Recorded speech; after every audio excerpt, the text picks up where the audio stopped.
प्रिय दोस्तों नमस्कार। ध्यान साधना में साधक का मन क्यों नहीं लगता, इस विषय पर सार्थक सकारात्मक चिंतन करते हैं। मौन, ध्यान साधना और एकांत साधना ही एक ऐसी अवस्था है जिसमें साधक आंतरिक अंतर्मुखी आत्म केंद्रित अवस्था में रहता है और जीता है। यानी कि साधक की पंच ज्ञान इंद्रिया आंतरिक अंतर्मुखी दिशाओं में सक्रिय होती है या आंतरिक अंतर्मुखी अवस्था में होती है।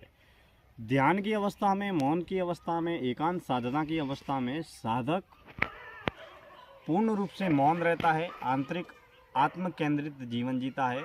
वह पंच कर्म इंद्रियों के माध्यम से दृष्टा बनता है, साक्षी बनता है, अकर्ता बनता है। यानी कि ध्यान अकर्ता बनने की, कुछ भी नहीं करने की, कुछ भी नहीं बनने की। मैं ये भी नहीं हूँ, मैं वो भी नहीं हूँ, मैंने ये भी नहीं किया, मैंने वो भी नहीं किया।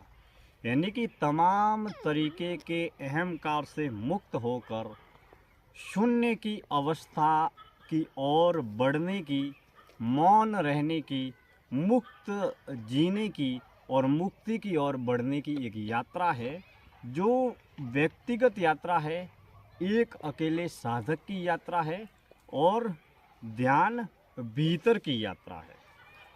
इसीलिए घर, परिवार, समाज, संसार में, दैनिक व्यवहारिक जीवन में साधक बहिर्मुखी जीवन जीता है।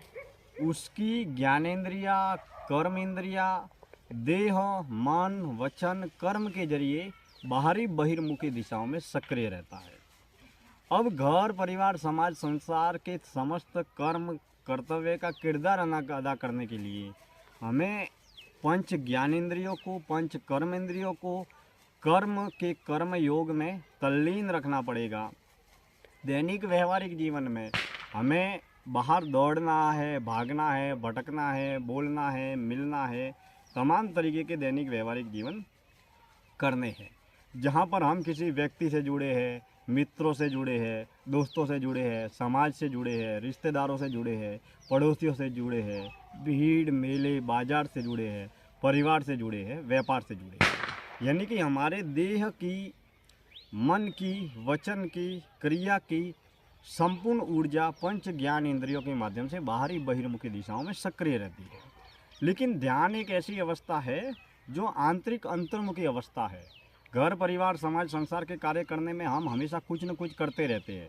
हम ये करते हैं, हम वो करते हैं, मैं ये हूँ, मैं वो हूँ, मैंने ये किया, मैंने वो किया, इत्यादि तरीके से धन की